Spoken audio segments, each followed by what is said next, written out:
కీర్తనల గ్రంథం 87వ కీర్తన 3వ వాక్యం నుండి మనం చదువుదాం. కీర్తనల గ్రంథం 87వ కీర్తన 3వ వాక్యం నుండి. దేవుని పట్టణమా మనుషులు నిన్ను గురించి మిక్కిలి గొప్ప సంగతులు చెప్పుకొందురు. దేవుని పట్టణమా మనుషులు నిన్ను గురించి మిక్కిలి గొప్ప సంగతులు చెప్పుకొందురు. హల్లెలూయా. మన దేవుని పట్టణంగా మారాలి, దేవుని సొత్తుగా మారాలి, నూతన యెరూషలేము పట్టణంగా, సియోను పురముగా మనం మార్చబడాలి. అప్పుడు ప్రజలు మనల గురించి మిక్కిలి గొప్ప సంగతులు మాట్లాడుకుంటారు. ఆమేన్ చెప్పండి అందరూ గట్టిగా. హల్లెలూయా. పక్కన వాళ్ళని చూసి చెప్పండి, ఈ ఫిబ్రవరి మాసం అంతా మిమ్మల్ని గురించి గొప్ప సంగతులు ప్రజలు మాట్లాడుకోబోతున్నారని చెప్పండి. ఇది మొదలుకొని మిమ్మల్ని గురించి గొప్పగా మాట్లాడబోతున్నారు. మీ పిల్లల గురించి, మీ కుటుంబాన్ని గురించి గొప్పగా మాట్లాడబోతున్నారు. గొప్ప సంగతులు మాట్లాడబోతున్నారు. హల్లెలూయా, హల్లెలూయా. ఎవరి గురించి ఈ వాగ్దానం అంటే దేవుని పట్టణముగా మనం మారాలి. బైబిల్లో చాలా సందర్భాన్ని మనం చూస్తాం. రాజనగరంలో దావీదు గురించి మాట్లాడుతున్నాను. సౌలు రాజుకి దురాత్మ పట్టి కలవరపడుతుండగా రాజనగరంలో ఒక గొర్రెల కాపరి అయిన దావీదు గురించి మాట్లాడుతున్నారు. యుద్ధవీరుడు, ఆయన పరాక్రమశాలి, దేవుడు ఆయనకి తోడుగా ఉన్నాడు అని దావీదును గురించిన వార్త రాజనగరం అంతా వినబడుతుంది. నా ఆశ, నా వాంఛ ఏంటంటే పార్లమెంట్లో మనల గురించి మాట్లాడాలి, అసెంబ్లీలో మనల గురించి మాట్లాడాలి, హోసన్న మందిరాన్ని గురించి, పరిచర్యను గురించి గొప్ప సంగతులు మాట్లాడాలి. చప్పట్లు కొడతాం అందరూ గట్టిగా. హల్లెలూయా. శత్రువులు మనల గురించి గొప్ప సంగతులు మాట్లాడాలి. దావీదు గురించి తన శత్రువైన సౌలు చెప్పిన గొప్ప సంగతులు. దావీదు, నాయన నువ్వు నాకంటే నీతిమంతుడు. ఎవరైనా అంటారండి, మనం ఏమనుకుంటాం, నేను నీతిమంతుడిని, నాకన్నా ఒక 2% కానీ 3% కానీ తక్కువగా ఉండాలని మనం అనుకుంటాం, కానీ నాకన్నా ఎక్కువగా ఉండాలని కోరుకోం కదండి. నేను చదువుకుంటున్న రోజుల్లో నా ఫ్రెండ్ ఒకడు ఉండేవాడు, బెస్ట్ ఫ్రెండ్ అనమాట. ఆడి పేరు నా పేరు ఏ అక్షరంతో స్టార్ట్ అవుతుంది కాబట్టి ముస్లిం సహోదరుడు, నా ఫ్రెండ్. వాడు కొంచెం చదువు తక్కువ, వాడు నా మీదే ఆధారపడి బతుకుతుంటాడు. ఉంటాయి అట్లాంటి ప్రాణాలు కొన్ని. సో నాకు అన్నీ కొనిపెట్టేవాడు, తినడానికి కానీ గిఫ్ట్లు కానీ ఏదో ఒకటి ఇస్తూ ఉండేవాడు. ఎగ్జామ్స్ దగ్గరికి వస్తే మరింతగా బహుమతులని ఇచ్చేవాడు నాకు. సో కాబట్టి నేను అందరూ ప్రేమించే మనసు మనకు ఉంది కాబట్టి ఇక మరి ఫ్రెండ్ని ప్రేమించకపోతే ఎట్లా అని నేను ఏమేమి రాస్తానో పరీక్షలో ఆల్మోస్ట్ వాళ్ళు ఏంటంటే సహాయం చేసి అదొక సేవ. అప్పట్లో చిన్నప్పుడు నేను మేబీ 4th స్టాండర్డ్ చదువుతున్నప్పుడు సంగతులు ఇది. 4th స్టాండర్డ్ చదువుతున్నప్పుడు ఒకసారి ఏమైందంటే ఎగ్జామ్స్ అయిన తర్వాత వచ్చిన మార్కులలో నాకన్నా 1 మార్కు వాడికి ఎక్కువ వచ్చింది. మరి అది ఎట్లా వచ్చిందో తెలియదు. మరి నేనేమేమి రాశానో వాడు అదే రాశాడు. సరే నాకు సమానంగా వచ్చిన ఫోన్లే బతికిపోని అనుకునేవాడిని. నాకన్నా 1 మార్కు ఎక్కువ వచ్చేదండి. ఇక అంతేక ఆ రోజు నుండి వాడు ఇచ్చేది తీసుకోవట్లేదు, వాడు బహుమానాన్ని తీసుకోవట్లేదు. వాడు హాయ్ అన్నా హాయ్ లేదు, బాయ్ అన్నా. మెయిన్ ఎగ్జామ్స్ వచ్చిందండి. పాప వాడు ఎలాగైనా మార్కులు ఎట్లనో నేను సహాయం చేయలేని ఉద్దేశంతో వాడు ఎంత ట్రై చేశాడు.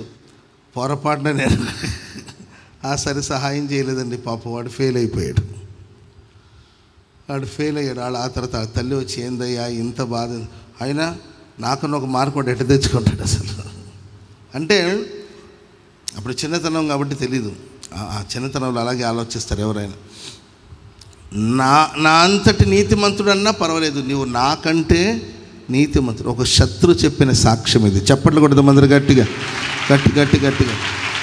హల్లెలూయా. నువ్వు నాకంటే నీతిమంతుడివి, నాకన్నా పరిశుద్ధుడివి. నేను నీకు అపకారం చేస్తూ వచ్చాను, నీవు నాకు ఉపకారం చేసావు. నాయనా దావీదా, నువ్వు నాకంటే నీతిమంతుడని మనుషులు మనలో ఉన్న గొప్ప సంగతుల గురించి, శ్రేష్టమైన సంగతుల గురించి మాట్లాడేటట్లు ఇస్సాకుని వేధించి బాధించి ఆ ఊర్లో నుండి తరిమి వేసిన రాజు కావచ్చు, ఆయన పరివారం కావచ్చు, ఓ రోజు ఇస్సాకుని వెదికి వెదికి వెదికి వెదికి వెదికి వెదికి నీవు ఉండకూడదు, ఇక్కడ ఉండకూడదు అని చెప్పిన వాళ్ళు ఇప్పుడు వెతుక్కుంటూ ఇస్సాకుని కలిసి చెప్పిన మాట ఏంటంటే, దేవుడు నీకు తోడుగా ఉండటం మేము చూసాం. స్తోత్రం చెప్పండి అందరూ గట్టిగా. హల్లెలూయా. మనుషులు మనల్ని గురించి ఏం చెప్పారంటే దేవుడు వాళ్ళకి తోడుగా ఉన్నాడండి. ఆ హోసన్న వాళ్ళకి దేవుడు తోడుగా ఉన్నాడు. ఆ దేవుని ప్రజలకు ఆయన తోడుగా ఉన్నాడు. ఆ ప్రార్థనకు వెళ్ళే వాళ్ళకి ఆయన తోడుగా ఉన్నాడు. ఆ సహోదరి పక్షాన దేవుడు ఉన్నాడు. ఆ సహోదరి పక్షాన దేవుడు ఉన్నాడు. ఆ కుటుంబ పక్షాన దేవుడు ఉన్నాడు. అండ్ డైరెక్ట్గా నీ దగ్గరికి వచ్చి చెప్పాలి, నీకు తోడుగా ఉండుట మేము చూసాము. ఓ శత్రువు చూశాడండి, ఓ ద్వేషించిన వాడు చెప్పాడు, బాధించిన వాడు, తరిమి వేసిన వాడు, ఆయన వచ్చి ఇచ్చిన సాక్ష్యం ఏంటంటే, యెహోవా నీకు తోడే ఉండటం మేము చూసాము.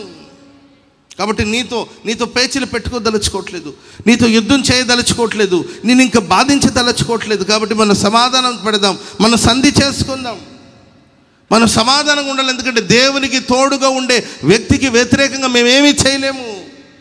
ఇస్సాకు దయతో మాతో సమాధాన పడమని ద్వేషించిన వాళ్ళే సమాధానం కొరకు దిగి వచ్చారంటే మీరు ఆలోచించాలి.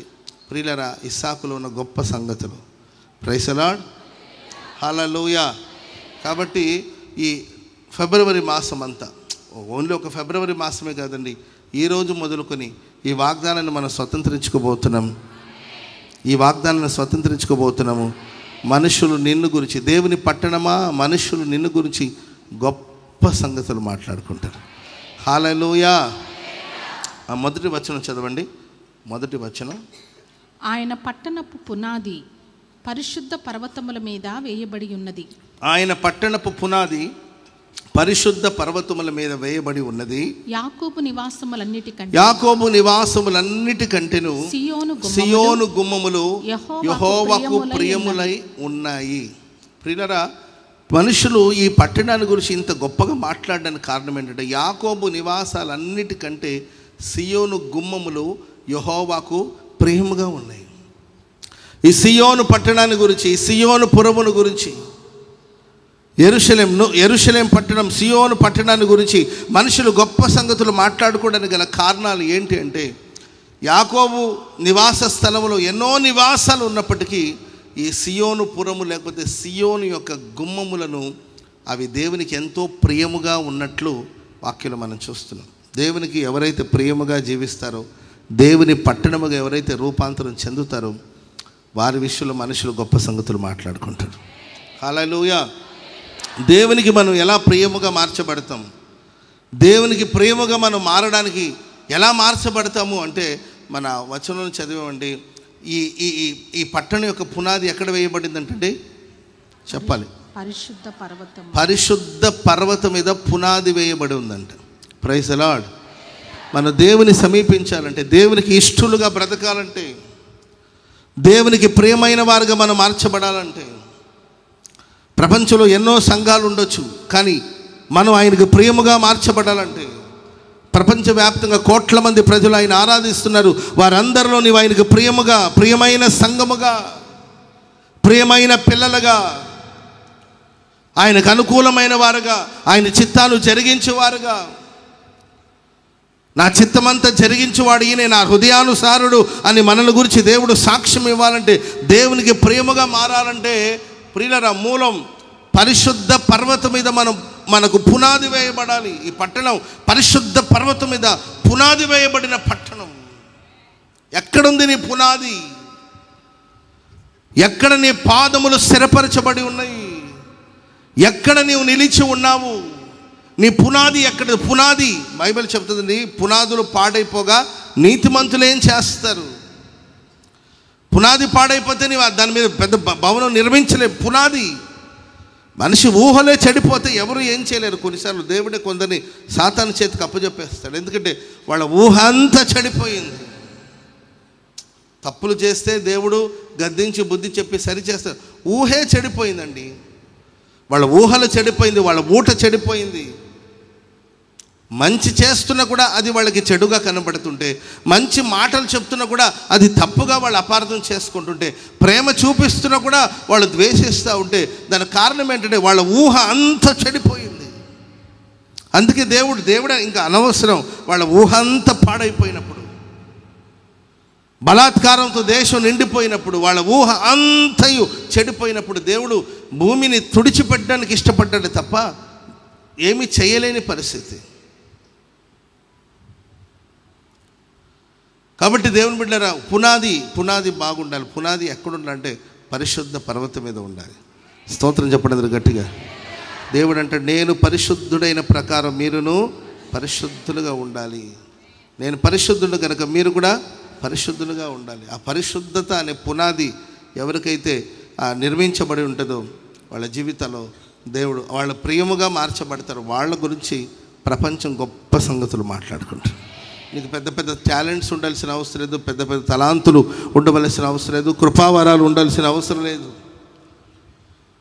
నువ్వు పరిశుద్ధతను కాంక్షించేవాడివైతే, పరిశుద్ధతను ప్రేమించేవాడివైతే, నీ మాట పవిత్రంగా ఉండాలి, నువ్వు చూసే చూపు పవిత్రంగా ఉండాలి. యవనస్తులారా, పరిశుద్ధతను కోరుతున్నారా? పరిశుద్ధతను కాంక్షిస్తున్నారా? మీ పునాది పరిశుద్ధమైనదేనా? అడ్డగోలుగా సంపాదించాలని అడ్డమైన దారులు త్రొక్కి త్వరగా గొప్పవాళ్ళు అయిపోవాలని, త్వరగా పెద్ద స్థాయికి వచ్చేయాలని నీవు ఎంపిక చేసుకుంటున్న మార్గాలు ఏమిటి? చిన్న సంతకం పెడితే డబ్బులు వచ్చేస్తుందంట. ఆ అధికారంలో చిన్న అక్కడ అది రాంగ్ అనమాట. అక్కడ తప్పుడు కార్యక్రమాలు జరుగుతున్నాయి. దానికి నీ సంతకం మీద ఆధారపడి ఉంది. నువ్వు చిన్న సైన్ పెడితే నీకు లక్షల డబ్బు నిన్ను చేరే అవకాశాలు ఉన్నాయి. చిన్నదే కదా అని చెప్పి నువ్వు సంతకం పెట్టి ఆ లంచగొండితనంతో, లంచం ద్వారా నువ్వు అభివృద్ధి పొందాలనుకుంటే ఎలా? తప్పు కదా. నేను ఈ పని చేయను. స్తోత్రం చెప్పండి అందరు గట్టిగా. హల్లెలూయా. ఫోన్ చూస్తూ ఉంటారు, లేకపోతే ఇంటర్నెట్లో మీరు కంప్యూటర్ ఏదో పని చేస్తూ ఉంటారు. అనుకోకుండా ఏదో అనవసరమైన వాటిలో వచ్చింది. అప్పుడు నీ పరిస్థితి ఏంటి? అనవసరమైన కార్యాలు, ఏదో వెబ్సైట్ ఓపెన్ అయింది ఆ టైంలో, యవనస్తులు గమనించాలి. అప్పుడు ఏంటి నీ కండిషన్ ఏంటి? నీ పరిస్థితి ఏంటి? నీకు పరిశుద్ధత అనే పునాది వేయబడి ఉందా? లేకపోతే అపవిత్రమైన కార్యకలాపాలు కొనసాగించబడుతున్నావా? సో నీవు పవిత్రపరచుకోవాలండి. ఎవరైతే గొప్ప ఇంట్లో వెండి పాత్రలు, బంగారు పాత్రలు, కర్రవి, మట్టివి చాలా ఉంటాయి. కొన్ని ఘనతకు, కొన్ని ఘనహీనతకు వినియోగించబడుతుంది. ఎవడైతే వీటిలో చేరక తన్ను తాను పవిత్రపరచుకుంటాడో అతడు యజమానుడు వాడుకున్నట్టుకు అర్హమైన పాత్రగా మార్చబడతాడు. చెప్పకూడదు మొదలు గట్టిగా. హల్లెలూయా. అది వెండి పాత్ర, లేకపోతే బంగారు పాత్ర, కర్రతో చేయబడిన పాత్ర, మట్టితో పాత్ర, అది మట్టి పాత్ర కానీ, అది వెండి పాత్ర కానీ, అది బంగారు పాత్ర కానీ, ఎవరి ప్రత్యక్షతలు వాళ్ళకే. ఒక ఆయన 2 లక్షలు సంపాదించవచ్చు, ఒక ఆయన 20,000 రూపాయలు మాత్రమే సంపాదించవచ్చు. నువ్వెంత సంపాదించావనేది కాదు ముఖ్యం.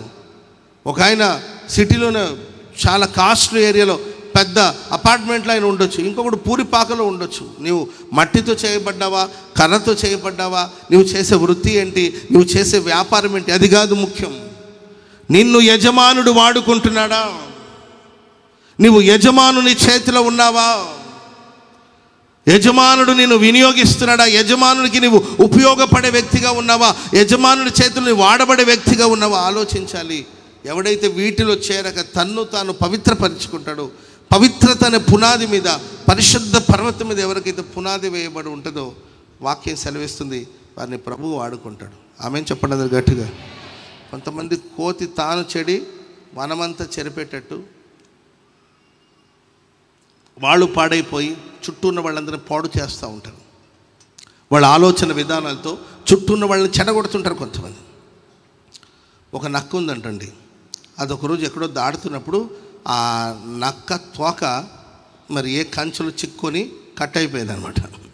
తోకలేని నక్క. ఏ నక్క అండి ఇది? తోకలేని నక్క.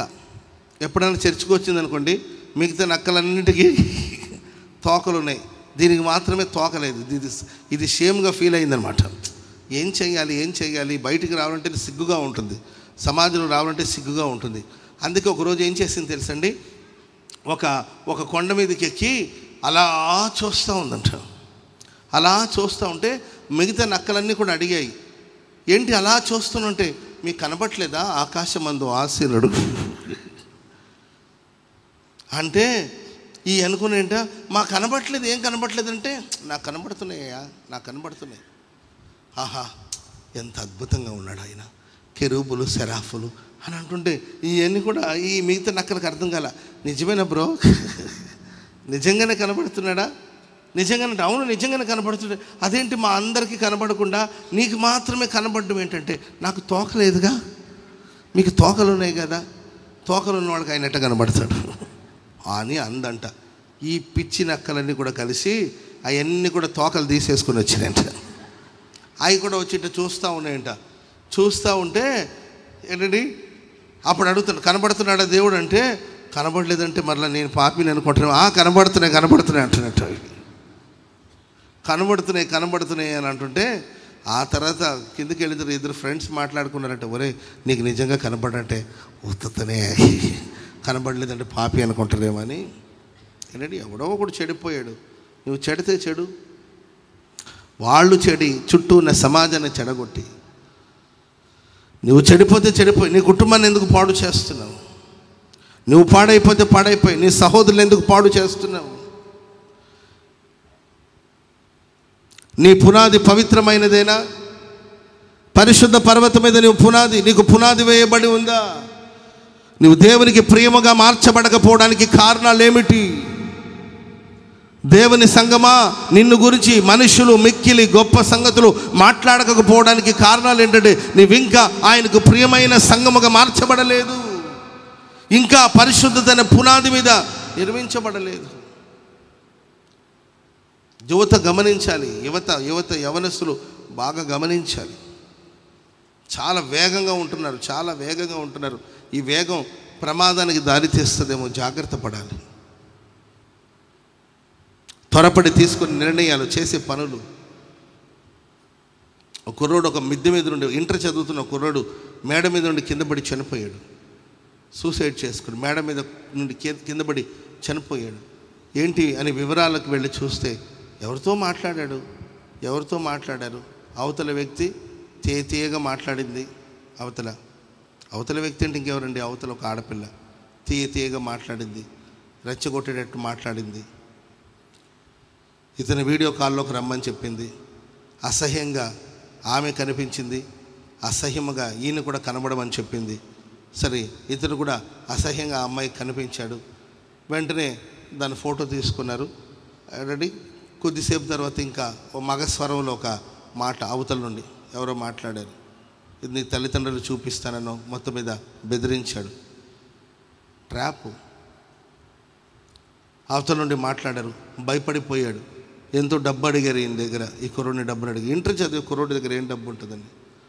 నేను అంత డబ్బు ఇవ్వలేనండి అంటే, లేదంటే ఇది ఇంటర్నెట్లో పెట్టేస్తానని ఆ కుర్రోడిని భయపెట్టడం జరిగింది. వెంటనే ఆ కుర్రోడు సరేనండి ఒకేసారి నేను ఇవ్వలేను, కానీ నాకు పాకెట్ మనీ కోసం మా అమ్మ వాళ్ళు హాస్టల్లో చదువుకుంటుంటాడు, మా అమ్మ వాళ్ళు నాకు పాకెట్ మనీ కోసం డబ్బులు ఇస్తారు, వారం నేను ఆ డబ్బులు మీకు అందిస్తానని చెప్పి దాదాపుగా చాలా మనీ వారం వాడికి వచ్చిన కడుపు కాల్చుకున్న డబ్బంతా వాళ్ళకి చెల్లిస్తూ వచ్చాడండి. సరే, వాళ్ళు అనుకున్న డబ్బు వాళ్ళకి పే చేసి ఓకే ఇంకా ఇబ్బంది లేదని అనుకున్నాడండి. మరలా వాళ్ళు ఒక 1 వీక్ తర్వాత మరలా ఫోన్ చేశారు. మరలా డబ్బు కోసం డిమాండ్ చేయడం ప్రారంభించారు.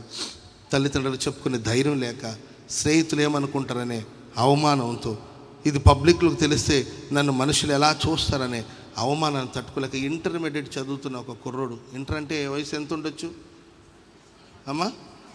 ఒక 17 years ఉంటుంది. 17 సంవత్సరాల వయసున్న కుర్రోడు మిద్దె మీద నుండి దూకి చనిపోయాడు. ఆ తర్వాత ఎందుకు చనిపోయాడు, ఎందుకు సూసైడ్ చేసుకునే వివరాల్లోకి వెళితే ఇవన్నీ బయటకు వచ్చాయి.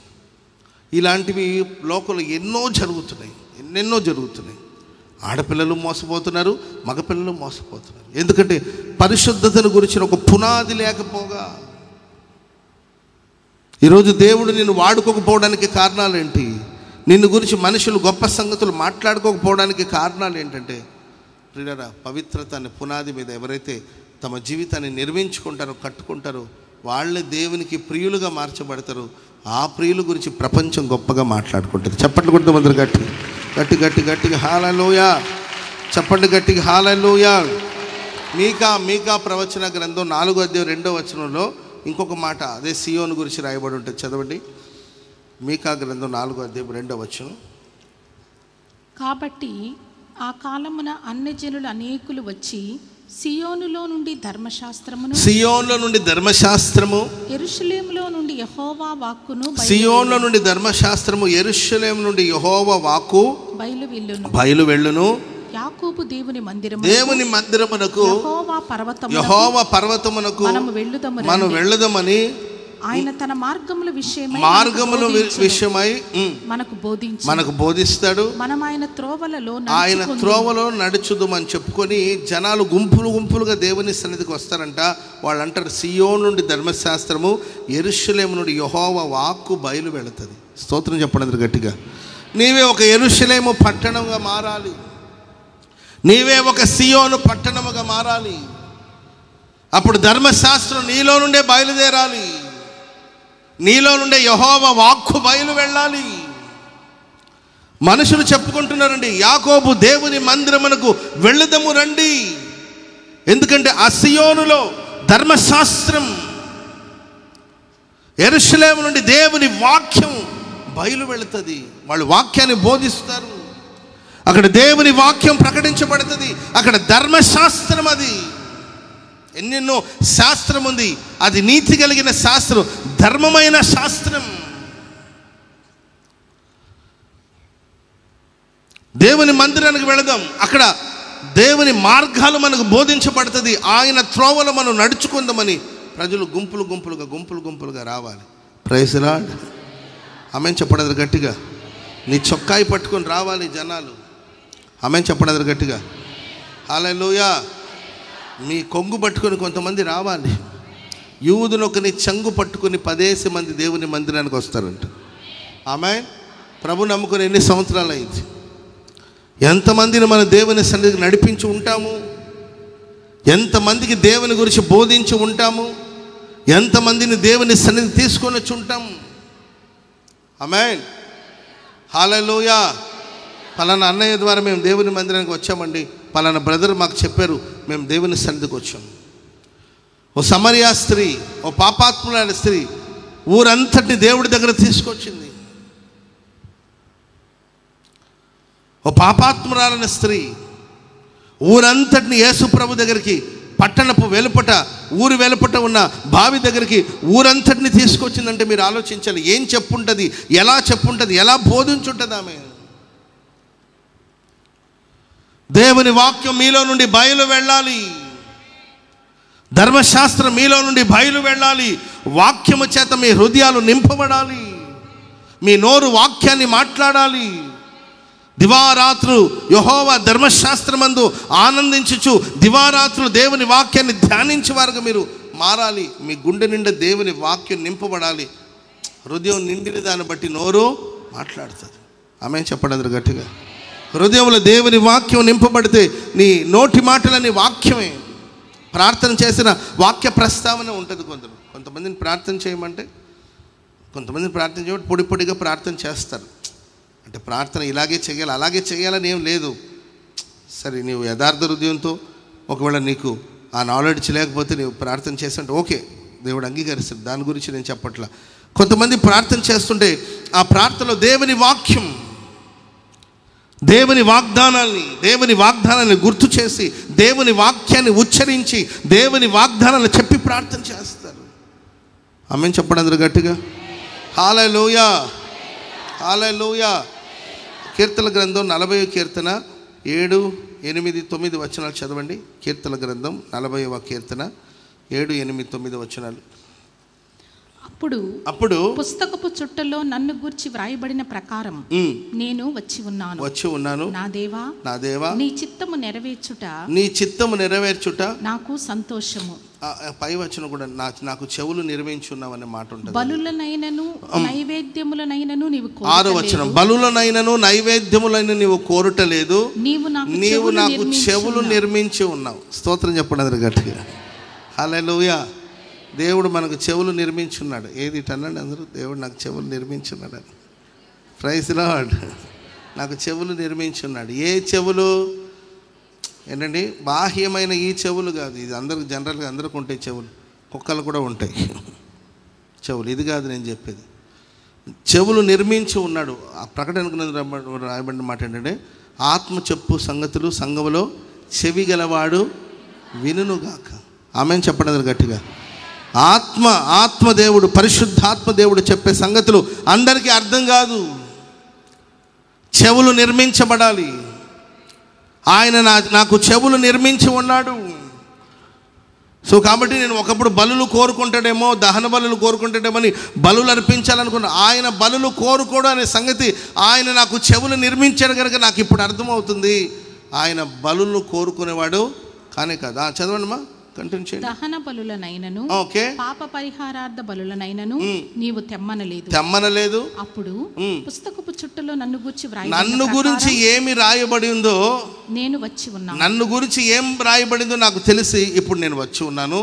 నా దేవా నీ చిత్తాన్ని నెరవేర్చడమే నాకు సంతోషము.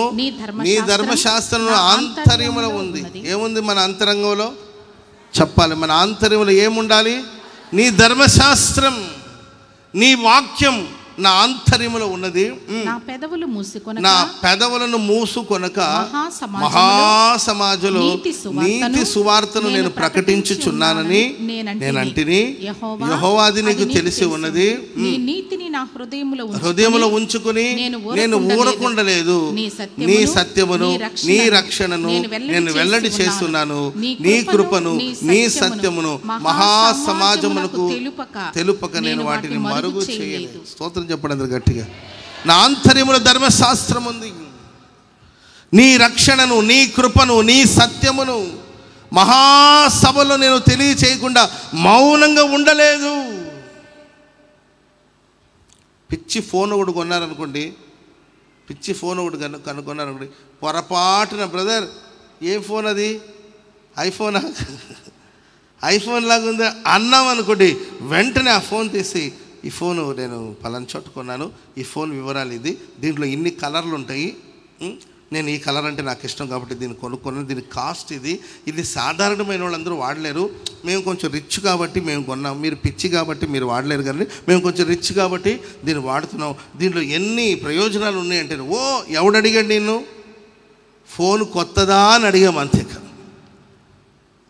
ఒక ఫోన్ గురించి ఇన్ని వివరాలు చెప్తుంటే, ఒక యాప్ గురించి అడిగామనుకోండి, వివరాలుగా కథలుగా దాని గురించి ఎంత నాలెడ్జ్ సంపాదించారు. ఒక షాపింగ్ గురించి అడిగామనుకోండి, ఎంత నాలెడ్జ్ సంపాదించారు. ప్రేమైన వారు, దేవుని వాక్యాన్ని గురించిన నాలెడ్జ్ ఎంత ఉంది నీకు? ఆంతర్యంలో ధర్మశాస్త్రం ఉందా? అంతరంగంలో ధర్మశాస్త్రం ఉన్నప్పుడు, దేవుని వాక్యం ఉన్నప్పుడు నీలో నుండి ఆ వాక్యం బయలు వెళుతుంది. ఆమె చెప్పండి అందరూ గట్టిగా హల్లెలూయా. నేను ఆ వాక్యాన్ని మహాసమాజంలో చెప్పకుండా ఉండలేదు. నీ నీతిని గురించి, నీ కృపను గురించి, నీ న్యాయాన్ని గురించి, నీ సత్యాన్ని గురించి నేను ప్రకటించకుండా ఉండలేదు ప్రభు. నేను ప్రకటించాను, నేను బోధించాను. కాబట్టి ఎవరు ఆయనకి ప్రియముగా మారుతారు? ఏ పట్టణాన్ని గురించి ప్రభు గొప్పగా మాట్లాడతారంటే ఆ సంఘంలో దేవుని వాక్యం వినబడుతుంది, ఆ ఇంట్లో దేవుని వాక్యం వినబడుతుంది, వారి ఆంతర్యములో ధర్మశాస్త్రం ఉంటుంది, వారి నోట నీతి కలిగిన సువార్త ఉంటుంది. ఆమె చెప్పనది గట్టిగా. పిచ్చి మాటలు కాదు, పిచ్చి మాటలు, పిచ్చి వాగుడు, పిచ్చి సంభాషణ కాదండి, వాక్యం మాట్లాడండి. ఆది యందు వాక్యం ఉండెను, వాక్యము దేవుని యందు, వాక్యమే దేవుడై ఉండెను. Praise the lord. మనం ఏదో రెవల్యూషన్ ప్రకటనలు చెప్పాల్సిన అవసరం. వాక్యాన్ని ఉచ్చరించండి, వాక్యాన్ని మాట్లాడండి. కొన్నిసార్లు మనకన్నా సండే స్కూల్ పిల్లలు చాలా బెటర్ అనిపిస్తుంది నాకు. బెటర్ కాదు, బెస్ట్ అనమాట.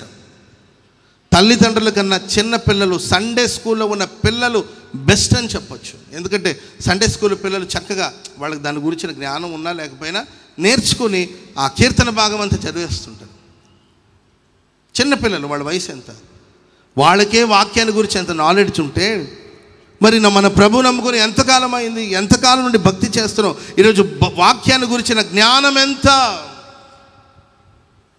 నీలో నుండి వాక్యం బయలు వెళుతుందా?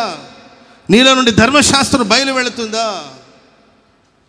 4 కుష్ఠరోగులండి, కరువు వచ్చిందని, క్షామం వచ్చేసింది, శత్రులు బయట ముట్టడి వేశారు, లోపలున్న చావాల్సిందే, బయటన్న చావాల్సిందని ఆ పట్టణ వెలుపటికి వెళ్ళి చూస్తే అప్పటికే దేవుడు జయమిచ్చాడు, శత్రులు పారిపోయారు.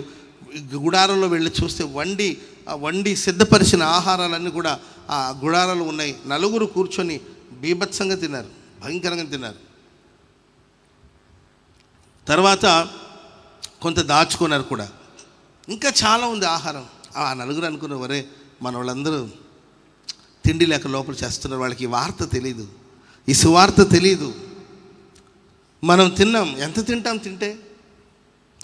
సో ఈ వార్తను మనం లోపల పట్టణంలో నగరంలో తెలియచేస్తే వాళ్ళు కూడా వచ్చి తింటారు కదని 4 కుష్ఠోలు ఈ వార్తను, ఈ సువార్తను, ఈ శుభవార్తను రాజుకు తెలియచేస్తే రాజు సైనికులు పంపించి చూస్తే నిజమే, వారు చెప్పింది వాస్తవమే అని తెలుసుకొని అప్పుడు ఆ ధాన్యమంతా తీసుకెళ్ళి ఆ మరుసటి రోజు ప్రియరా షోమ్రోను పట్టణపు వీధుల్లో ధాన్యాలు రాసులు పోసి ప్రజలకు అందించారు. చెప్పండి కూడా అందరూ గట్టిగా గట్టిగా హల్లెలూయా, హల్లెలూయా.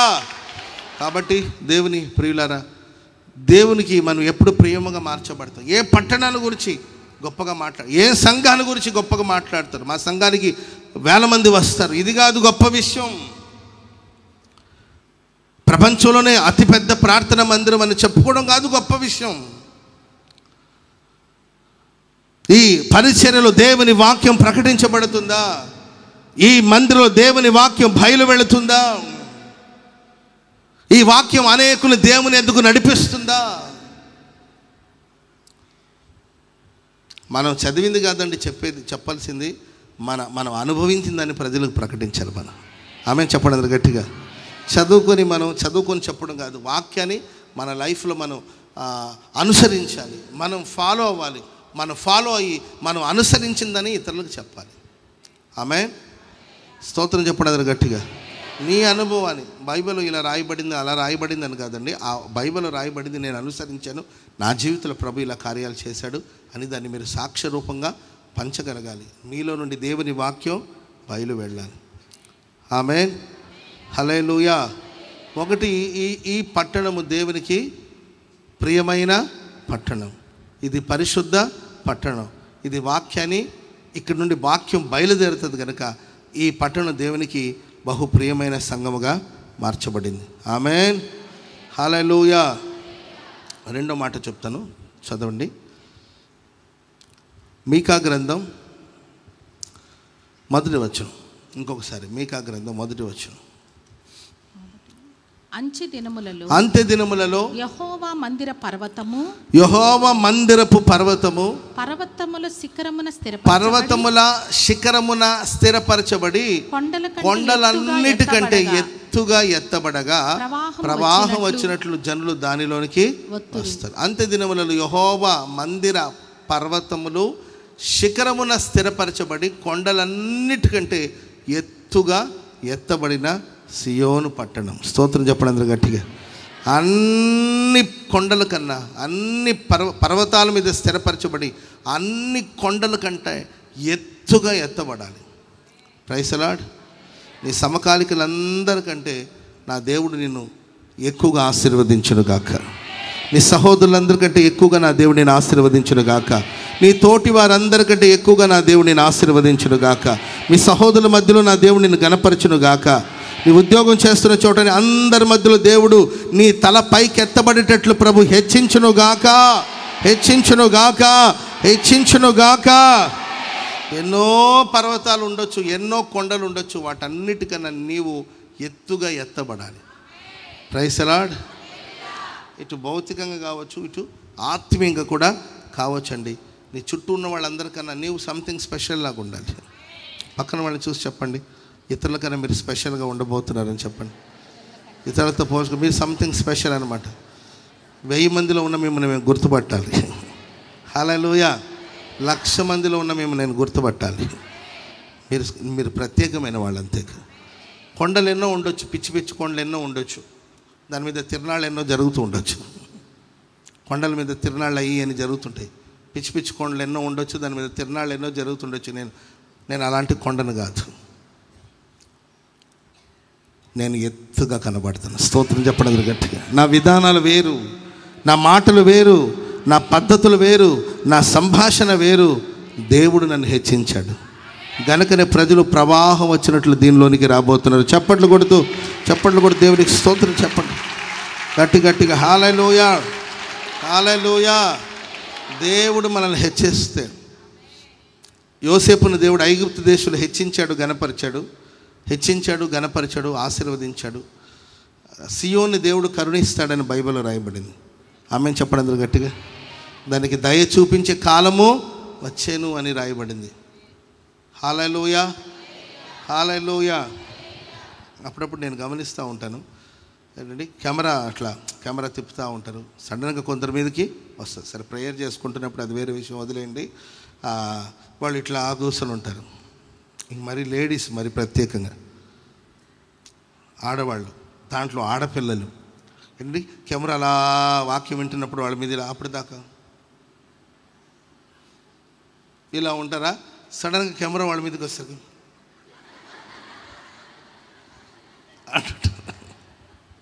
అంటే నేను ఎప్పుడైనా మెసేజ్ చూస్తూ ఉంటాను కదండి, ఎప్పుడైనా నేను చెప్పిన మెసేజ్ మళ్ళీ ఒకసారి చూస్తూ ఉంటాను. ఎప్పుడైనా వింటున్నప్పుడు అప్పుడు వీళ్ళు కెమెరాలు కవర్ చేసి ఉంటారు కదండి, అవన్నీ గమనిస్తున్నప్పుడు నేను గమనిస్తూ నవ్వుకుంటాను అనమాట. అప్పుడు దాకా ఇట్లా ఉంటుంది. అంటే కెమెరా దగ్గర తీసుకొచ్చేసరికి మేబీ వాళ్ళకి స్క్రీన్లో కనబడుతుంటుంది అనుకుంటాను. ఆ దగ్గరికి వచ్చేసరికి ఇట్లా కూర్చోను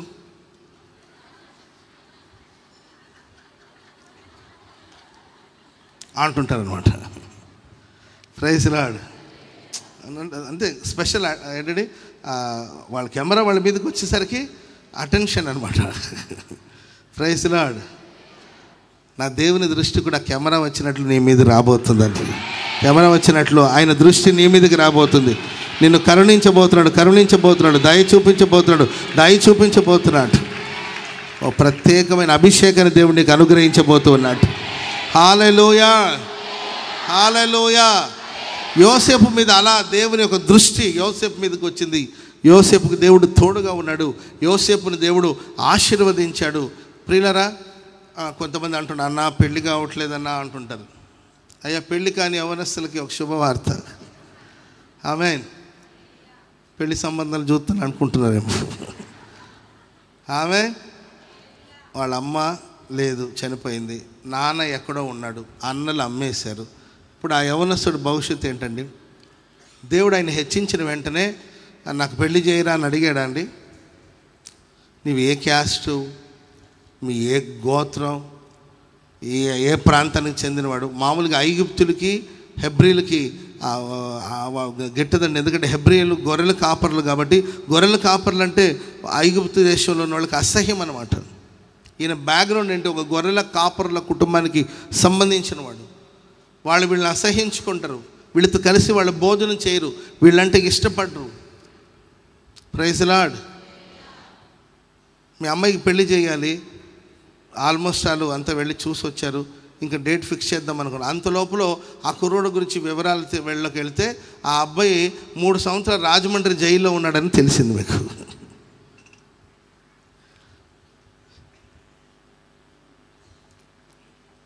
ఏంటి సంగతి? అప్పుడు ఎట్టుంటుంది స్పందన? దుర్మార్గుడు, దున్నపోతుగాడు, అసలు చెప్పకుండా ఇంత ద్రోహం చేశారా? ఏం పని చేసి వెళ్ళాడో, ఏ పని మీద వెళ్ళాడో. ఆల్రెడీ ఈ యోసేపు మీద 3 సంవత్సరాలు జైల్లో ఉండొచ్చినట్లు కేసు ఉందన్నమాట. కేసు నడుస్తూ ఉంది, ఇంకా కేసు నడుస్తూ ఉందండి. ఆ కేసు కూడా ఇంకా కొట్టివేయబడలా. దేవుడు ఒక మనిషిని ఆశీర్వదిస్తే, దేవుడు ఒక మనిషిని హెచ్చిస్తే, నీ గతం, నీ కుటుంబ వివరాలు, ఏ కులమైనా కానీ, ఏ మతమైనా కానీ, ఏ పరిస్థితులు కానీ అవన్నీ కొట్టివేయబడుతుంది. ఎవరు ప్రశ్నించలేదు, ఎవరు దూషించలేదండి. యోసేపుకు వాళ్ళ అమ్మాయినిచ్చి పెళ్లి చేశారు. స్తోత్రం చెప్పడానికి గట్టిగా. యోసేపుని ఐగుప్తు దేశంలో సింహాసనం మీద కూర్చుండబెట్టారు. రాజు యొక్క 2వ రథం యోసేపుకి ఇవ్వడం జరిగింది. ఆ దేశంలో ఉన్న వాళ్ళందరూ సాగిలపడ్డారు. ఏ కులపోడ వాడికి మేము సాగిలపడ్డం ఏంటి? కుల రాజకీయాలు చేయలేదు.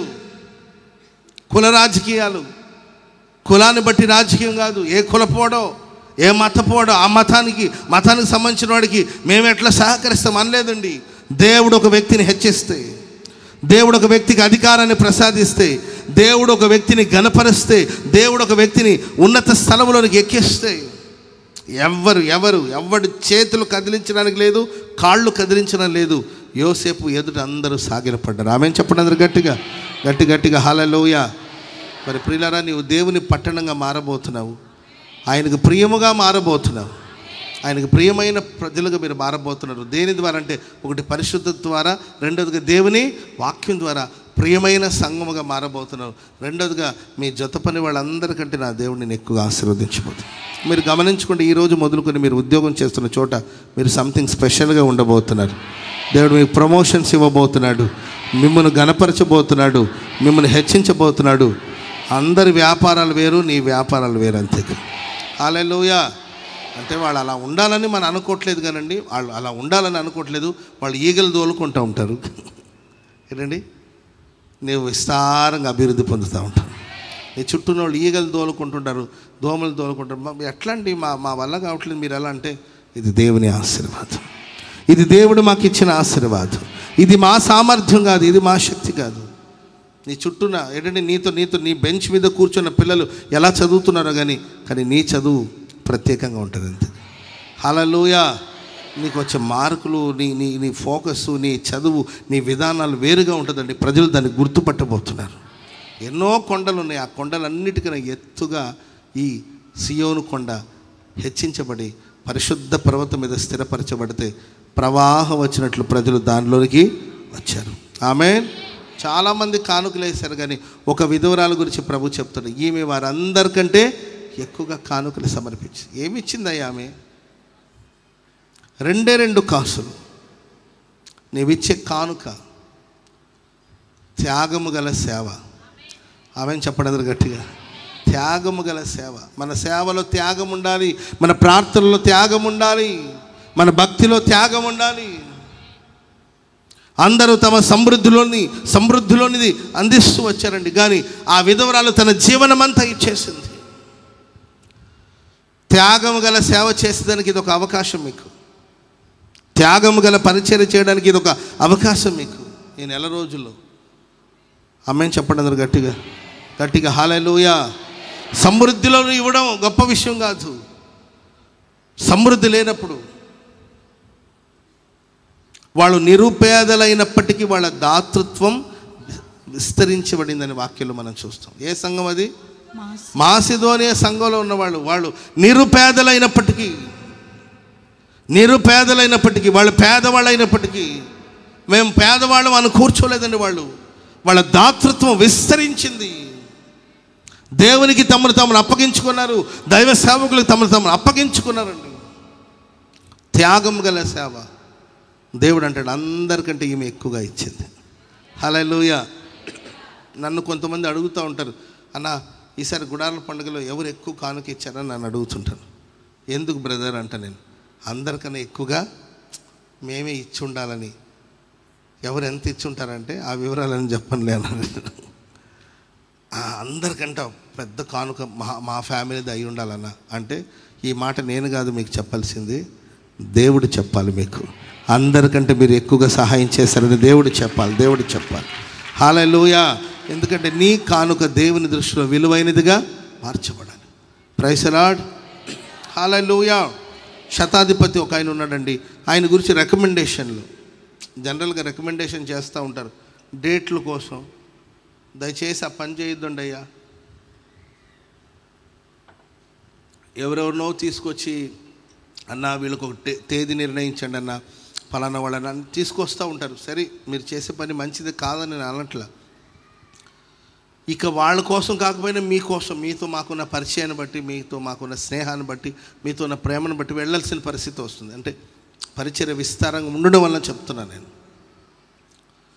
రికమెండేషన్లు చెప్తా ఉన్నారు కొంతమంది వచ్చి, యేసుప్రభు అయ్యా నీ వలన మేలు పొందడానికి ఈయన యోగ్యుడు, మనకు సమాజ మందిరాలు కట్టించాడు, సో ఇతని దాసుడు స్వస్థత లేకుండా మంచాన పడ్డాడంట, దయచేసి రమ్మని పిలుస్తున్నారు, మీరు వచ్చి అతన్ని బాగు చేయాలంటే యేసుప్రభుడు సరే మంచిది కదా, నా వలన మేలు పొందుకోవడానికి ఒక యోగ్యుడైతే, అతని పాత్రుడైతే వెళదామని యేసుప్రభు బయలుదేరుతూ ఉంటే వెంటనే ఆయన కబురు పంపించాడు, అయ్యా నీవు నా ఎద్దుకు వచ్చేంత యోగ్యుడని నేను కాను.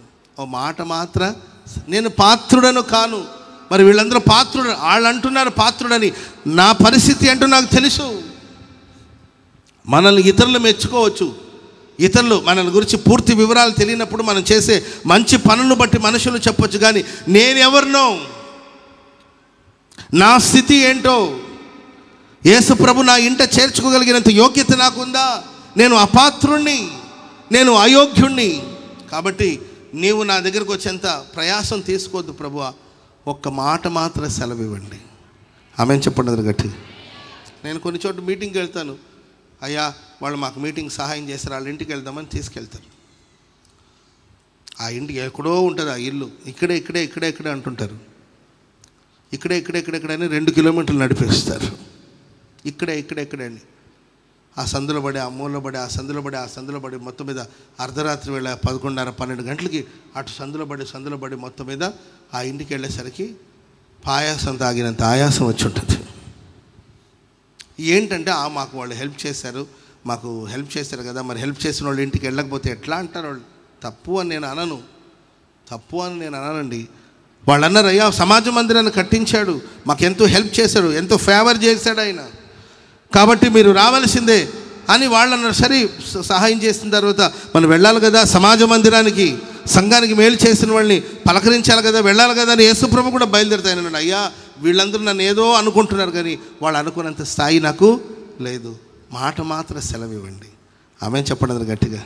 యేసుప్రభు అంటే ఇశ్రాయేల్లో కూడా ఇంత గొప్ప విశ్వాసం నేను చూడలేదు కదా. ఆమె ఎన్నో కొండలు ఉంటాయండి, వాటన్నిటికన్నా ఒక ప్రత్యేకమైన వాడిగా ఓ సాక్ష్యపు జీవితాన్ని నువ్వు జీవించాలి. నీ 1000 మందిలో ఉన్నా నీకు ఒక ప్రత్యేకత ఉండాలి. నువ్వు 10,000 మందిలో ఉన్న వారి మధ్యలో ఒక ప్రత్యేకమైన వాడిగా నువ్వు మారబోతున్నావు. అంత్య దినాల్లో ప్రభు ఈ కార్యాలు చేస్తాడు. అనేక కొండలు ఉంటాయండి, వాటన్నిటికన్నా ఎత్తుగా నా దేవుడు నిన్ను హెచ్చించునుగాక, నీ జీవితం ఎత్తబడునుగాక, నీ తల ఎత్తబడునుగాక, నీ వ్యాపారం ఎత్తబడునుగాక, నీ ఆత్మీయ జీవితం ఎత్తబడునుగాక, నీ జీవితం గణపరచబడునుగాక. హల్లెలూయా చెప్పండి గట్టిగా, హల్లెలూయా. అలా మీ స్వభావాలు రూపాంతరం చెందాలి, అలా మీ స్వభావం రూపాంతరం చెందాలి. నీ స్థితి నీవు గుర్తించాలి, నీ పరిస్థితిని గుర్తించాలి తప్ప బడాయికి వెళ్ళి బడాయి మాటలు, బడాయి చేష్టలు, మేమంటే ఏమనుకుంటున్నారు, మా ఫ్యామిలీ అంటే ఏమనుకుంటున్నారు, మా గురించి తెలిసే మాట్లాడుతున్నారు, ఇట్లా చాలామంది మాట్లాడుతుంటారు. మా గురించి నీకు తెలిసినట్లేదు. Praise lord. ఎన్నో శ్రమలో ఉన్నారు క్రైస్తవ సమాజం, అనేక చోట్ల ఎన్నెన్నో సమస్యలు ఎదుర్కొంటున్నాయి. ప్రార్థించండి. రాబోయే రోజులు, రాబోయే కాలంలో కొండలన్నిటికంటే సియోను పర్వతం, సియోను యొక్క పట్టణం, సియోను పట్టణం హెచ్చించబడాలి, గణపరచబడాలి. హల్లెలూయా. ఇంకొక మాట చెప్పి నేను ముగిస్తాను. చదవండి యెషయా గ్రంథం 33వ అధ్యాయం 20వ వచనం.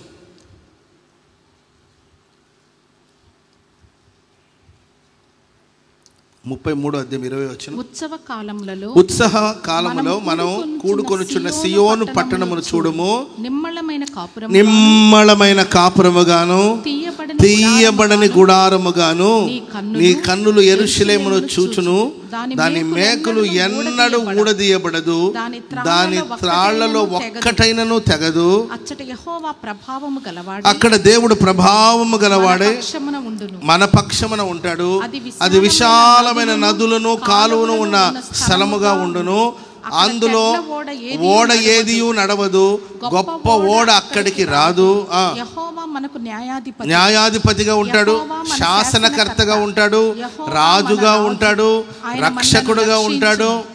నీ ఓడ త్రాళ్ళు వదిలిపోయెను, ఓడవారు తమ కొయ్య అడుగును దిట్టపరచరు, ఓకే, చాపను విప్పి పట్టరు.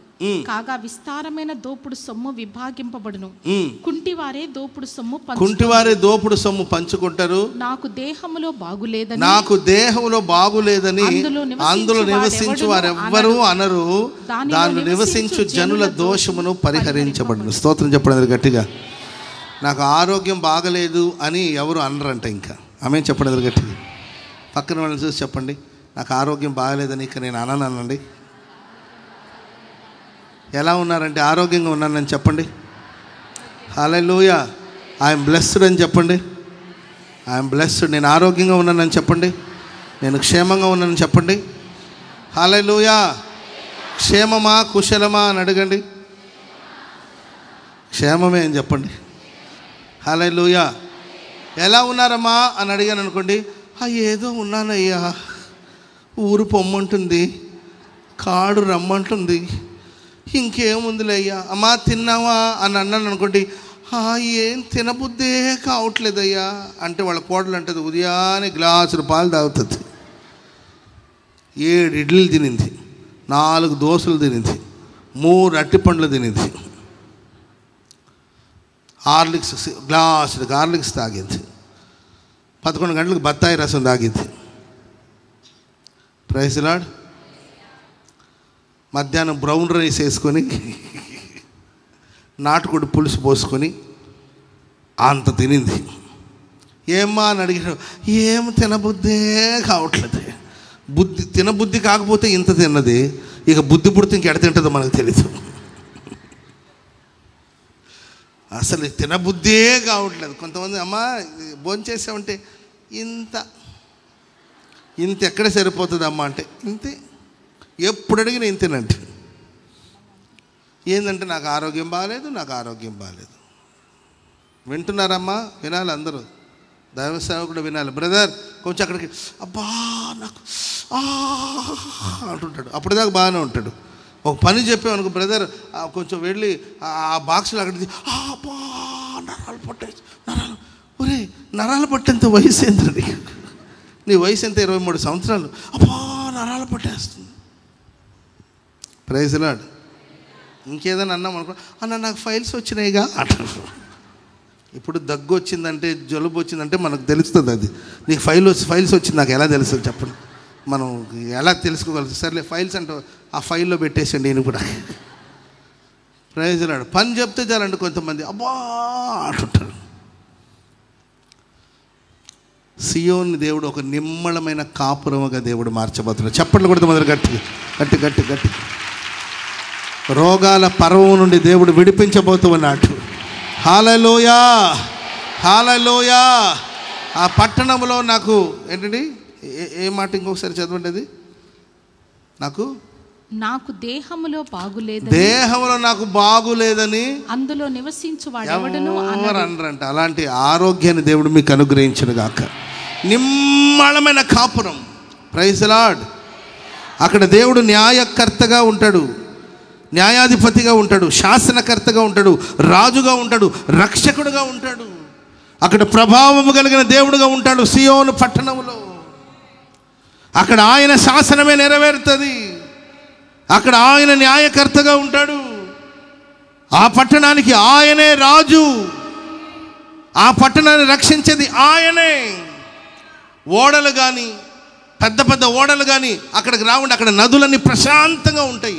ఓడలు అంటే యుద్ధ ఆయుధాలు అవన్నీ ఇతర ప్రాంతాల నుండి యుద్ధానికి ఓడల్లో వచ్చి ఆ దేశం మీద యుద్ధం చేశారు. ఇక మీదట యుద్ధ సమాచారం వినబడదు. యుద్ధానికి సంబంధించిన కార్యక్రమాలు ఏమీ జరగదు, గొడవలు ఉండదు. ఒక నిమ్మళమైన పట్టణముగా, ఒక నిమ్మళమైన కాపురముగా సియోనుపురం ఉండబోతుంది. ఆమెను చెప్పండి గట్టిగా హల్లెలూయా. మన జీవితాలు కూడా నిమ్మళమైన కాపురం లాగా ఉండాలి. ఆ ఇంట్లో అడుగు పెడితే నిమ్మళంగా, నిశ్శబ్దంగా, ప్రశాంతంగా ఉండాలి. Praise the Lord. హల్లెలూయా. అటు నుండి గిన్నెలు వస్తుంటుంది, ఇటు నుండి గరిటెలు పోతుంటుంది. మనం జాగ్రత్త తప్పించుకోవాలి, లేకపోతే చెప్పలేం మనం. Praise the lord. అందుకే నేను గొడవలు జరుగుతున్నాయంటే వెంటనే వెళ్ళనమాట, కొంచెం గ్యాప్ తీసుకుని వెళ్తాను. ఎందుకంటే గిన్నెలన్నీ కింద పడిపోయి గరిటెలన్నీ కింద పడిన తర్వాత అప్పుడు పోతా. లేకపోతే మధ్యలో వెళ్ళామనుకోండి, మనకు దెబ్బ తగిలి మన హాస్పిటల్ పాలవ్వాలి. ఆ తర్వాత మనం బత్తాయి రసం తాగాల్సిన పరిస్థితి ఉంటుంది. నిమ్మళమైన కాపురం. Praise the lord. ఆ మధ్య ఒక దైవ సేవకుడు ఒక ఇంటికి వెళ్ళారండి. ఇంటికి వెళ్ళి డోర్ ఇటు తీసారు లేదో, నాన్న చేతిలో కుర్చీ ఉంది, తండ్రి చేతిలో ఒక కుర్చీ ఉంది. ఇద్దరు కుర్చీ పైకెత్తారు అంతే. కాదు, తండ్రి మీద కొడుకు కుర్చీ పైకెత్తాడు, కొడుకు మీద తండ్రి కుర్చీలతో ఏంటండి దాడి చేసుకోవడానికి రెడీగా ఉన్నారు. పాస్టర్ గారు డోర్ తీసి ప్రైజ్ ది లార్డ్ అన్నారండి. వెంటనే ఆ కుర్చీ అలాగే కిందకి దిగిందనమాట. కుర్చీ అలాగే కిందకి దిగి ప్రైజ్ ది లార్డ్ అన్న రండి అన్న అంటే, ఒక్క 5 నిమిషాలు ఆలస్యంగా వెళ్ళుంటే తండ్రి తలకాయన పగిలిపోయి ఉండాల్సింది, కొడుకు తలైనా పగిలిపోవాల్సింది. దేవుడు దైవ సేవకుడు సకాలానికి తీసుకెళ్ళాడు. Praise the lord. అలా నిమ్మళమైన కాపురంగా ఉంది సియోను. నిమ్మళమైన గొడవలు, కలహాలు, గ్రూపిజంలు, కుర్చీలతో పోట్లాడుకోవడం, దైవ సేవకుల మీద సంఘం తిరగబాటు చేయడం, ప్రజల్ని నోటికి వచ్చినట్లు తిట్టడం సేవకుడు. Praise the lord. ఈ సేవకుడు నోరు కూడా ఆగదండి. నోటికి ఎంత వస్తే అంతే, నోటికి ఎంత వస్తే అన్నీ శాపనార్థాలే. శాపాలు పెట్టి చివరికి వాళ్ళు ఈయన మీద తిరగబాటు చేస్తారు. తప్పేం లేదు, ఎందుకంటే శాపాలు పెట్టి వాళ్ళు శాపగ్రస్తులు అయ్యారు కాబట్టి తిరుగుబాటు చేస్తారు వాళ్ళంతే. ఈయన నోట దీవెన వచనాలు ఉండదు, వాళ్ళ జీవితాలు విధేయత అనేది ఏమాత్రం మచ్చుకైనా ఉండదండి. సియోను ఒక నిమ్మళమైన కాపురముగా ఉండబోతుంది. నాకు దేహంలో బాగా లేదనే మాట ఎవరి దగ్గర వినపడదండి. దోషములన్నిటిని దేవుడు పరిహరించబోతున్నాడు. యుద్ధాలన్నిటిని దేవుడు మాన్పబోతున్నాడు. సమాధానపు వాతావరణాన్ని దేవుడు దయచేయబోతున్నాడు. హల్లెలూయా, హల్లెలూయా. మీ జీవితం నిమ్మళమైన కాపురముగా ఉండునుగాక. మీరు చూడండి, కనెక్టింగ్ వర్డ్ ఏంటంటే దీనికి కాపురం నిమ్మళంగా ఉంటే నాకు ఆరోగ్యం బాగలేదనే మాట వినబడదు. ఇంకా అది కనెక్షన్ అనమాట. ఈరోజు పలు విధమైన జబ్బులకి, రోగాలకి మూలం ఏంటంటే ప్రశాంతత లేదు, కలవరం. నాకు తెలిసినంత వరకు షుగర్ వ్యాధిలో ఉన్నారు కదా, మీరు గమనించుకోండి. మీరు తినే ఫుడ్ వల్ల మీకు షుగర్ రావట్లా, మీరు థింక్ చేసే థింకింగ్ వల్ల మీకు షుగర్ పెరుగుతుంది. మీరు గమనించి చూడండి, మీరు షుగర్ టెస్ట్ చేసుకొని చూడండి. మీకు ఒక 300 ఉందనుకోండి, ఒక 300, 400 షుగర్ ఉందనుకోండి, కొంచెం రిలాక్స్గా ఆలోచించి ప్రశాంతంగా ఉండి మీరు చూడండి, ఆటోమేటిక్గా షుగర్ లెవెల్స్ తగ్గిపోతుంది. నువ్వు ఎంత తిన్నా ఏం తిన్నా నువ్వు ప్రశాంతంగా ఉన్నావనుకో, అప్పుడు నీ షుగర్ లెవెల్స్ అంతా కంట్రోల్లో ఉంటుంది. నువ్వు ఏమి తినకపోయినా ఓవర్గా స్ట్రెస్ తీసుకొని కంగారు పడిపోయి కళ్ళు అటు ఇటు ఇటు ఇటు ఇటు తిరిగి, ఇది సీరియల్లో తిప్పుతుంటారు చూడండి, సీరియల్లో కళ్ళు ఇటు ఇటు ఇటు ఇటు ఇటు తిప్పుతూ ఉంటారు. ఇక అట్లా తిప్పి చూడండి కళ్ళు, ఆటోమేటిక్ షుగర్ లెవెల్స్ పెరిగిపోతుంది. నువ్వేం తినకపోయినా, నీవు ఏంటంటే బ్రౌన్ రైసే తిన్నా, నువ్వు ఏంటండి ఫ్రూట్స్ తినకపోయినా ఉంటాయి కదండి. షుగర్ పేషెంట్లు ఏమేమి తినాలో ఆ ఫుడ్డే తినకూడని తినకుండా, ఐస్ క్రీములు తినకుండా, కూల్ డ్రింకులు తాకుండా, ఇలా అంతా ఉండి ఊరికి కళ్ళు అటు ఇటు తిప్పి కంగారుగా చూడు, ఆటోమేటిక్గా షుగర్ లెవెల్స్ పెరిగిపోయి ఉంటుంది. మైండ్ నిమ్మళమైన కాపురం లాగా ఉండాలి. ఆమెను చెప్పండి గట్టిగా. పాలు తాగిన చంటి బిడ్డ తల్లి దగ్గర ఎలా ప్రశాంతంగా ఉంటుందో. హల్లెలూయా. ఏంటమ్మా ఇంత ప్రశాంతంగా ఉన్నాడంటే, అన్న ఇప్పుడే పాలు తాగాడు పడుకున్నాడన్న అంటది తల్లి. ఎంత ప్రశాంతంగా పసిబిడ్డని చూస్తే, ఇప్పుడు దాకా ఏడిచాడన్న, పాలు తాగి ఇప్పుడు పడుకున్నాడు, ప్రశాంతంగా పడుకున్నాడు. పాలు తాగిన చంటి బిడ్డ ఎంత ప్రశాంతంగా ఉంటుందో, అట్లా దేవుని వాక్యం అనే పాల ద్వారా మనం పోషించబడి ప్రభు కౌగిలిలో అలాగే ప్రశాంతంగా మనం బ్రతకాలంతే. నిమ్మళమైన కాపురం అంట, నిమ్మళమైన కాపురం. ఆమేన్. ఏం మీద ఆమె చెప్పడం, ఆయన మీద ఏం చెప్పడం, అది ఇల్లా యుద్ధ భూమియా? ఈయన మీద ఏమో ఆయనకు అనుమానం, ఆమె మీదేమో వీళ్ళకి అనుమానం. ఎందుకు ఆ కాపురం అంట? నేను పోట్లాడుతూనే ఉంటారు. బాధాకరమైన విషయం ఏంటంటే, ఆమెకి 80 ఏళ్ళు 70 ఏళ్ళు ఉంటుంది ఆ ముసలాం పాపం. 70 ఏళ్ళు ఉంటుంది. ఆమె మీద ముసలోడికి అనుమానం అంటే. ఆమెకు 70 ఏళ్ళు ఉంటుంది. పాప కూర్చుంటే లేవలేని స్థితిలో ఉంటుంది ఆమెను చూస్తే మనకే జాలి వేస్తుంది. ఆమె అంటుంది, అయ్యా అంకుల్కి ఒకటే అనుమానం అయ్యా నా మీద, ప్రార్థన చేయండి అయ్యా అంటుంటుంది. అసలు అదొక ప్రార్థన పాయింటేనా? అదొక ప్రేయర్ పాయింటేనండి. Praise lord. ఒకటే అనుమానం అంట. మధ్యరాత్రి టక్కని లేచి చూస్తాడంట ఎటుపోయిందని. గబగబగబగ తిరుగుతాడంట. ఆమె వాష్రూమ్ నుండి బయటకు వస్తుంటుందంట. ఎవరి కోసం ఎదుగుతున్నామంటే ఏం లేదు, నేను నిద్రపట్టలేదు అంటాడంట. అదేమో అనుమానమో నాకు అర్థం. వయసు 70 ఏళ్ళు, ఈయనకి 80 ఏళ్ళు ఉంటుంది, ఆమెకు 70 ఏళ్ళు ఉంటుంది. అదొక నిమ్మళమైన కాపురమేనండి. Praise Lord. హల్లెలూయా. ఆయన ఫోన్ ఏంటండి, ఈ ఫోన్ వివరాలు ఆయనకి తెలియకుండా ఈమె లాక్ పెట్టి ఉంటుంది. ఏంటండి, ఈయన వివరాలు తెలియకుండా ఆయన లాక్ పెట్టుంటాడు. అసలు అదొక నిమ్మళమైన కాపురం. నీ భర్త దగ్గర కూడా నీకు ఏంటంటే ఆ స్వాతంత్రం లేకపోతే నీ భర్త ఫోన్ తీసి ఫోన్లో ఏ కాంటాక్ట్స్ ఉన్నాయి, ఎవరెవరు ఫోన్ చేస్తున్నారో మరి తెలుసుకోలేని ఒక స్థితి నీకు ఉందంటే అది నిమ్మళమైన కాపురమేనా? నీ భార్య ఎవరితో మాట్లాడుతుందో అనేది కూడా తెలుసుకోలేని స్థితిలో ఆ స్వాతంత్రం కూడా నీకు లేదంటే అది నిమ్మళమైన కాపురమేనా? మీరు ఆలోచించండి. భార్య అకౌంట్లో ఎంత డబ్బు ఉందో భర్తకు తెలీదు, భర్త అకౌంట్లో డబ్బులు ఎంత ఉందో భార్యకి తెలియదు. ఒకే ఇంట్లో ఉంటారండి. ఒకరి వివరాలు ఒకరు తెలుసుకోవడానికి పొరపాటున ఫోన్ ముట్టుకుంటే అంతే, ఇక కరెంట్ షాక్ కొడుతుంది. అంతే పెద్ద గొడవ. నా ఫోన్ ఎందుకు చూసావు, నా ఫోన్ ఏముంది, అంత గొప్ప శ్రేష్టమైనది ఏముంది నా ఫోన్లో? Praise Lord. హల్లెలూయా. అయినా చేసే ప్రయత్నాలు చేస్తూనే ఉంటారు వాడు నిద్రపోతున్నప్పుడు. Praise Lord. హల్లెలూయా. ఒక ఆమె ఉదయాన్నే లేచి ముఖానికి మేకప్ వేసుకుంటుందంట. ఉదయాన్నే బెడ్ మీద కూర్చొని ఏమైందమ్మా అంటే ఫేస్ లాక్ అన్నది ఫేస్ లాక్ కదా, ఫేస్ లాక్ పెట్టిందంట. మేకప్ వేసుకునేప్పుడు ఫేస్ లాక్ పెట్టిందంట. ఇక అది ఓపెన్ అవ్వాలంటే మేకప్ వేసుకుంటే అది ఓపెన్ అవుతుందంట. Praise lord. సో కాబట్టి ప్రియులారా, అనుమానాలతో సంశయాలతో అది కుటుంబం ఎలా అవుతుంది? నీ కాపురం నిమ్మళమైన కాపురముగా ఉండాలి. నీ జీవితం ప్రశాంతంగా సాగిపోవాలి. సియోని దేవుడు ఒక నిమ్మళమైన కాపురముగా ప్రభు మార్చబోతుంది. చెప్పండి కూడా అందరూ గట్టిగా గట్టి గట్టి గట్టిగా. హల్లెలూయా, హల్లెలూయా, హల్లెలూయా. దేవుని పట్టణ మా మనుషులు నిన్ను గురించి గొప్ప సంగతులు చెప్పుకుంటారు. ఎప్పుడంటే ఆ దేవుని పట్టణం దేవునికి ప్రియముగా మారాలి. ఒకటి పరిశుద్ధత ద్వారా, రెండవదిగా వాక్యం ద్వారా మరి ఆ పట్టణం దేవునికి ప్రేమగా మార్చబడుతుంది. రెండవదిగా కొండలన్నిటికంటే ఎత్తు చేయబడుతుంది దేవుని మందిరం. సియోను పట్టణం ఎత్తు చేయబడుతుంది. ప్రజలందరూ ప్రవాహం వచ్చినట్లు దానిలోనికి వస్తారు. మూడవదిగా ప్రియమైన వాళ్ళారా, మూడవదిగా మనం ఆరాధిస్తున్న దేవుడు సియోను పట్టణంను నిమ్మళమైన కాపురముగా ప్రభు మార్చబోతున్నాడు. అక్కడ నాకు శరీరం మందు బాగలేదనే మాట వినబడదు. దోషములను దేవుడు పరిహరిస్తాడు, యుద్ధాన్ని మానపుతాడు. దేవుడి మాటలు మన వినికిడిలో స్థిరపరిచి ఆశీర్వదించుగాక. ఆమేన్. అందరూ మోకరించండి, చిన్న ప్రార్థన చేసుకుందాం. హల్లెలూయా, హల్లెలూయా. స్తోత్రం, స్తోత్రం నాయనా. ఈ యొక్క పునరుద్ధారణ దినమున తండ్రి మీరు మా మధ్యలోనికి వచ్చి తండ్రి వాక్యం ద్వారా మాతో మాట్లాడినందుకే స్తోత్రం, స్తోత్రం, స్తోత్రం. ఈ వాక్యాన్ని విని ఉన్నాం తండ్రి. వాక్యం మాలో నెరవేర్చబడి వాక్యానుసారంగా జీవించుటకు సహాయం చేయండి తండ్రి. స్తోత్రం, స్తోత్రం, స్తోత్రం.